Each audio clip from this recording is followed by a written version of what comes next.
Hello friends, आप सभी का स्वागत है। तो आज के इस वीडियो में हम लोग बात करने वाले हैं बिहार एसएससी सीजीएल मेंस का एग्ज़ाम जो कि आपको 2023 में होने वाला है। तो उसके लिए जो है हमारे चैनल पे आपको डेली ही जो है प्रैक्टिस सेट प्रोवाइड कराए जाएंगे। तो ये हम लोग का प्रैक्टिस सेट 1 है, जिसमें हम लोग जो है 40 मोस्ट इंपॉर्टेंट जो है प्रश्नों को देखने वाले हैं। और इस वीडियो में जो है आपको उन्हीं प्रश्नों को लिया गया है जो कि आपके एग्ज़ाम के पॉइंट ऑफ व्यू से आपकी इम्पोर्टेंट हो सकते हैं। और अगर आप जो है हमारे चैनल पर नए आए होंगे तो चैनल को जो है सब्सक्राइब कर लीजिएगा, ताकि आएगा जितना भी प्रैक्टिस सेट हो आप लगा सके, ठीक है। और अगर आप इसका पीडीएफ भी चाहते हैं तो इसके लिए आप जो है हमारे टेलीग्राम ग्रुप को ज्वाइन कर सकते हैं, जिसका लिंक जो हमने नीचे दिया हुआ है, आप वहाँ से देख सकते हैं। तो चलिए बढ़ते हैं अपनी प्रश्नों की ओर। तो फ्रेंड्स, पहला प्रश्न आप यहाँ से देख सकते हैं कि इंटरप्रेटर ऑफ मेलोडीज द्वारा लिखी गई लघु कथाओं का एक संग्रह है। यहाँ पे आपको बताना है कि इंटरप्रेटर ऑफ मेलोडीज जो है किनके द्वारा लिखी गई एक लघु कथाओं का जो है संग्रह माना जाता है।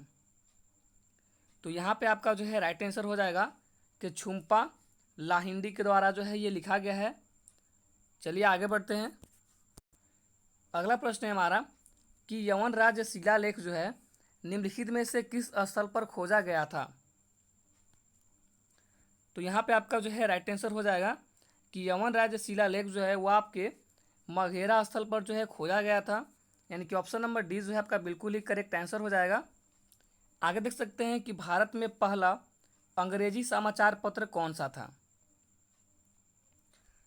तो इसका करेक्ट आंसर हो जाएगा Bengal gazette. Option number A जो है आपका बिल्कुल करेक्ट आंसर हो जाएगा कि बंगाल गजट जो है वो आपके भारत का पहला अंग्रेजी समाचार पत्र था। आगे बढ़ते हैं। अगला प्रश्न है हमारा कि भारत का कौन सा राज्य उत्तर में कर्नाटक, पूर्व में तमिलनाडु और पश्चिम में जो है अरब समुद्र से घिरा हुआ है। यहाँ पे जो है आपका क्वेश्चन ये पूछ रहा है कि भारत का ऐसा कौन सा राज्य है जो कि उत्तर दिशा में जो है कर्नाटक से घिरा हुआ है, पूर्व दिशा में जो है तमिलनाडु से, और पश्चिम दिशा की बात करें तो अरब सागर से जो है अरब समुद्र से घिरा हुआ है। तो यहाँ पे जो है आपका बिल्कुल करेक्ट आंसर हो जाएगा ऑप्शन नंबर सी, यानी कि जो केरल है वो आपका जो है राइट आंसर हो जाएगा। आगे बढ़ते हैं। संविधान के अनुच्छेद 80 में निर्धारित राज्यसभा में सदस्यों की अधिकतर संख्या कितनी हो सकती है। तो इसका करेक्ट आंसर हो जाएगा अधिकतम संख्या जो है 250 हो सकती है, यानी कि ऑप्शन नंबर ए जो है बिल्कुल ही करेक्ट आंसर हो जाएगा। आगे बढ़ते हैं। अगला प्रश्न है हमारा कि महानदी नदी का प्रमुख भाग किस राज्य में है। इसका करेक्ट आंसर हो जाएगा कि छत्तीसगढ़ में है, यानी कि ऑप्शन नंबर ए जो है बिल्कुल ही करेक्ट आंसर हो जाएगा। आगे देख सकते हैं लोकसभा के पहले वक्ता कौन थे। तो लोकसभा के पहले वक्ता गणेश वासुदेव मावलंकर जी थे, यानी कि ऑप्शन नंबर बी जो है आपका बिल्कुल ही करेक्ट आंसर हो जाएगा। आगे देख सकते हैं कि नोबेल पुरस्कार पाने वाले पहले भारतीय कौन थे। तो ये जो है आप सभी को पता होगा रविंद्रनाथ टैगोर जी थे, यानी कि ऑप्शन नंबर ए जो है आपका इस प्रश्न का बिल्कुल ही करेक्ट आंसर हो जाएगा। आगे देख सकते हैं इसरो का विक्रम साराभाई अंतरिक्ष केंद्र जो है कहाँ पे स्थित है। तो इसका करेक्ट आंसर हो जाएगा कि इसरो का विक्रम साराभाई अंतरिक्ष केंद्र जो है वो आपके तिरुवनंतपुरम में स्थित है, यानी कि ऑप्शन नंबर 20 जो है इस प्रश्न का बिल्कुल ही करेक्ट आंसर हो जाएगा। आगे देख सकते हैं कि हीराकुंड बांध किस नदी पर निर्मित है। तो जो हीराकुंड बांध है फ्रेंड्स वो आपके महानदी पर निर्मित है, यानी कि ऑप्शन नंबर 20 जो है इस प्रश्न का बिल्कुल ही करेक्ट आंसर हो जाएगा। आगे देख सकते हैं निम्नलिखित में से किसने आईएनसी के ऐतिहासिक लाहौर सत्र की अध्यक्षता की। तो इसका करेक्ट आंसर हो जाएगा जवाहरलाल जो है नेहरू जी ने जो है किया था, यानी कि ऑप्शन नंबर ए जो है इस प्रश्न का बिल्कुल ही करेक्ट आंसर हो जाएगा। आगे बढ़ते हैं। अगला प्रश्न है हमारा कि भारत में किस राज्य में सबसे कम जनसंख्या है। इसका करेक्ट आंसर हो जाएगा कि सिक्किम में। भारत के जो है सिक्किम राज्य में सबसे कम जनसंख्या है, आप इसे याद रखिएगा। आगे देख सकते हैं आप लोग। अगला प्रश्न है हमारा कि भारत का पहला उपग्रह के नाम पर रखा गया था। इसका करेक्ट आंसर हो जाएगा आर्यभट्ट। आगे बढ़ते हैं। अगला प्रश्न है हमारा कि किन्ने रश्मि वन्य जीव अभयारण्य जो है कहाँ पे स्थित है? तो आपका करेक्ट आंसर हो जाएगा कि ये जो है आपके तेलंगाना में स्थित है, यानी कि ऑप्शन नंबर बी जो है इस प्रश्न का बिल्कुल ही करेक्ट आंसर हो जाएगा। आगे देख सकते हैं आप लोग, पंचशील समझौते की घोषणा किनके द्वारा की गई? तो पंचशील समझौते की घोषणा जो है वो आपके जवाहरलाल नेहरू जी के द्वारा की गई थी, यानी कि ऑप्शन नंबर डी जो है आपका बिल्कुल ही करेक्ट आंसर हो जाएगा। आगे बढ़ते हैं, भारत के महान्यायवादी अटॉर्नी जनरल की नियुक्ति जो है किसके द्वारा की जाती है? तो यहाँ पे जो है आपका करेक्ट आंसर हो जाएगा कि भारत के महान्यायवादी अटॉर्नी जनरल की नियुक्ति जो है वो आपके राष्ट्रपति के द्वारा की जाती है, यानी कि ऑप्शन नंबर सी जो है आपका बिल्कुल ही करेक्ट आंसर हो जाएगा। तो चलिए आगे बढ़ते हैं, निम्नलिखित प्रश्न में दिए गए विकल्पों में से विषम शब्द युग्म को चुनिए। तो गंगा को बोल रहा है कि गंगा जो है एक नदी है, तो ये आपका जो है सही है। उसके बाद कलम जो है लिखना बोल रहा है, शुतुरमुर्ग पक्षी बोल रहा है, और मिर्च मसाला बोल रहा है। तो यहाँ पे जो है आपका बी आंसर जो है करेक्ट हो जाएगा। ठीक है, आप इसे जो है याद रखिएगा। चलिए आगे बढ़ते हैं, अगला प्रश्न है हमारा कि निम्नलिखित में से कौन सा एक जोड़ा गलत मिलाया गया है? तो अगर आप जो है चारों ऑप्शन को ध्यान से देखिएगा तो यहाँ से जो है ऑप्शन नंबर डी जो है आपका गलत मिलाया गया है, यानी कि ऑप्शन नंबर डी जो है इस प्रश्न का आपका बिल्कुल ही करेक्ट आंसर हो जाएगा। आगे देख सकते हैं आप लोग, अम्ल वो पदार्थ है जो, तो इसका करेक्ट आंसर हो जाएगा कि जो नीले लिटमस को जो है लाल कर देता है उसे हम लोग जो है अम्ल बोलते हैं। ठीक है, आप इसे याद रखिएगा। आगे बढ़ते हैं, अगला प्रश्न है हमारा कि प्रथम कामयाब क्लोन्ड स्तनी जिसके विश्व भर में प्रशंसा मिली थी, इसका करेक्ट आंसर हो जाएगा कि वो जो है डॉली थी, जो कि एक भेड़ थी। ठीक है, यानी कि ऑप्शन नंबर 20 जो है आपका बिल्कुल करेक्ट आंसर हो जाएगा। आगे बढ़ते हैं, पृथ्वी की सतह से ऊंचाई पर एक उपग्रह पृथ्वी के चारों ओर चक्कर लगा रहा है। यदि ऊंचाई h को बढ़ा दिया जाए तो उपग्रह का आवर्तकाल जो है क्या होगा, उसमें क्या परिवर्तन आएगा, ये आपको बताना है। तो यहाँ पे आपका करेक्ट आंसर हो जाएगा कि उसका जो आवर्तकाल है वो क्या करेगा, बढ़ेगा। ठीक है, यानी कि ऑप्शन नंबर 20 जो है आपका बिल्कुल करेक्ट आंसर हो जाएगा।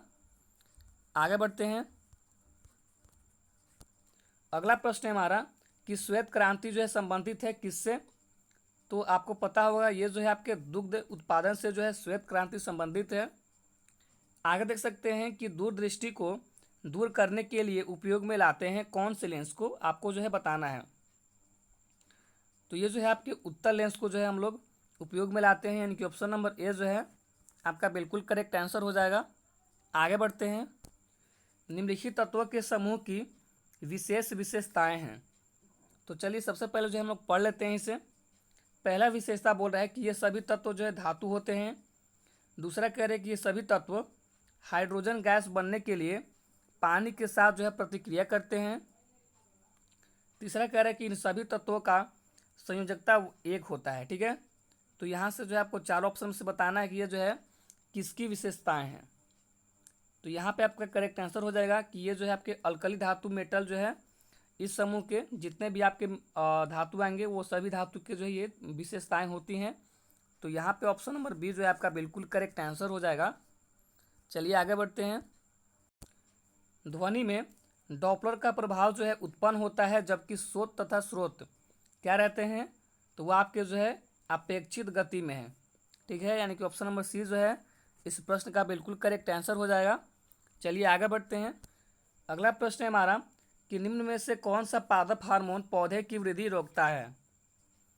तो यहाँ पे जो है आपका करेक्ट आंसर हो जाएगा एबिसिक अंत जो है वह पौधे की वृद्धि को जो है रोकता है।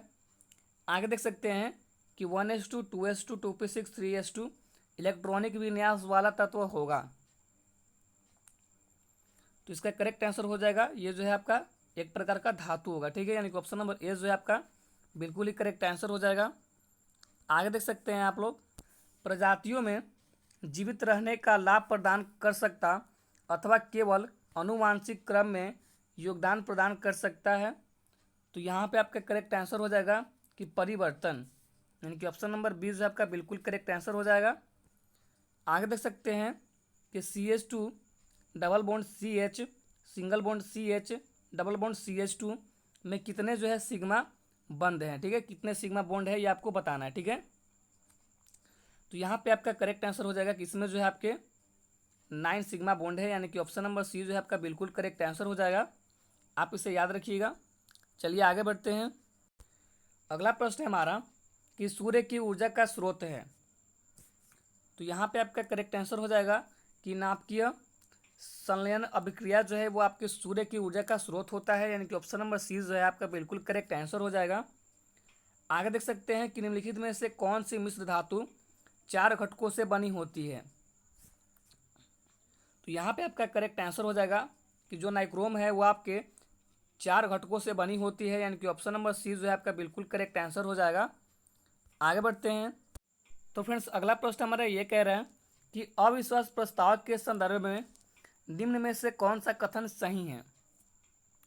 तो यहाँ पे जो है आपका करेक्ट आंसर हो जाएगा कि यह किसी एक मंत्री या मंत्रियों के समूह या पूरे मंत्री परिषद के विरुद्ध लाया जा सकता है। ये कथन जो है आपका सही कह रहा है, ठीक है, यानी कि ऑप्शन नंबर 20 जो है आपका बिल्कुल ही करेक्ट आंसर हो जाएगा। आगे बढ़ते हैं। अगला प्रश्न हमारा कि संवैधानिक दर्जा एवं संरक्षण प्रदान किया गया। तो यहाँ पे जो है आपका करेक्ट आंसर हो जाएगा कि 97वां संविधान संशोधन द्वारा जो है संवैधानिक दर्जा एवं संरक्षण जो है प्रदान किया गया था। आगे देख सकते हैं कि अंतर्राष्ट्रीय बाघ दिवस 2022 किस तिथि को मनाया गया था। तो यहाँ पे जो है आपका करेक्ट आंसर हो जाएगा कि 29 जुलाई को जो है मनाया गया था, यानी कि ऑप्शन नंबर डी जो है आपका बिल्कुल ही करेक्ट आंसर हो जाएगा। चलिए आगे बढ़ते हैं। अगला प्रश्न है हमारा कि मिरेकल्स ऑफ फेस योगा पुस्तक के लेखक कौन हैं। तो यहाँ पे जो है आपका करेक्ट आंसर हो जाएगा कि मानसी लुगाटी जो है इसके लेखक हैं, यानी कि ऑप्शन नंबर सी जो है आपका बिल्कुल करेक्ट आंसर हो जाएगा। आगे बढ़ते हैं। Table tennis federation of India की पहली महिला 2022 में किसे नियुक्त किया गया है। तो इसका जो है आपका करेक्ट आंसर हो जाएगा कि मेघना अहलावत को जो है नियुक्त किया गया है, यानी कि ऑप्शन नंबर ए जो है आपका बिल्कुल ही करेक्ट आंसर हो जाएगा। आगे देख सकते हैं। BBC report personality of the year 2022 में जो है किसे सम्मानित किया गया है। तो यहाँ पे जो है आपका करेक्ट आंसर हो जाएगा कि बेथ मीड को जो है 2022 में सम्मानित किया गया है, यानी कि ऑप्शन नंबर ए जो है आपका बिल्कुल करेक्ट आंसर हो जाएगा। आगे देखते हैं। अगला प्रश्न हमारा कि फीफा विश्व कप 2022 में गोल्डन बूट का अवार्ड किसे मिला है। तो यहाँ पे जो है आपका करेक्ट आंसर हो जाएगा कि फीफा विश्व कप 2022 में जो है गोल्डन बूट का अवार्ड किलियन एम्बापे को जो है मिला है, यानी कि ऑप्शन नंबर 20 जो है आपका बिल्कुल करेक्ट आंसर हो जाएगा। आगे बढ़ते हैं। 9 नवंबर को सर्वोच्च न्यायालय के मुख्य न्यायाधीश के रूप में किसने शपथ लिया था। तो यहाँ पे जो है आपका करेक्ट आंसर हो जाएगा कि डी.वाई. चंद्रचूड़ जी ने जो है शपथ लिया था, यानी कि ऑप्शन नंबर ए जो है आपका बिल्कुल करेक्ट आंसर हो जाएगा। आगे बढ़ते हैं अपने अंतिम प्रश्न की ओर। हाल ही में किस देश को आसियान समूह ने 11वां सदस्य के रूप में जो है स्वीकार करने पर सहमति व्यक्त की है। तो यहाँ पे जो है आपका करेक्ट आंसर हो जाएगा कि फिजी ने जो है सहमति व्यक्त की है, यानी कि ऑप्शन नंबर सी जो है आपका बिल्कुल करेक्ट आंसर हो जाएगा। तो फ्रेंड्स यहीं पर वीडियो खत्म होती है, तो मिलते हैं नेक्स्ट वीडियो में। अगर आपको वीडियो थोड़ी सी भी अच्छी लगी तो वीडियो को जो लाइक कर दीजिएगा, चैनल पर नए आए होंगे तो चैनल को जो सब्सक्राइब कर लीजिएगा। और हर वीडियो को जो है अंत में आपको एक जो है क्वेश्चन दिया जाएगा, जिसका आंसर जो आपको कमेंट बॉक्स में करना है। तो आपके लिए जो है प्रश्न ये रहा, इस प्रश्न का सही आंसर क्या होगा आपको जो है कमेंट में करना है। तो चलिए थैंक यू, मिलते हैं अगले प्रैक्टिस सेट के साथ।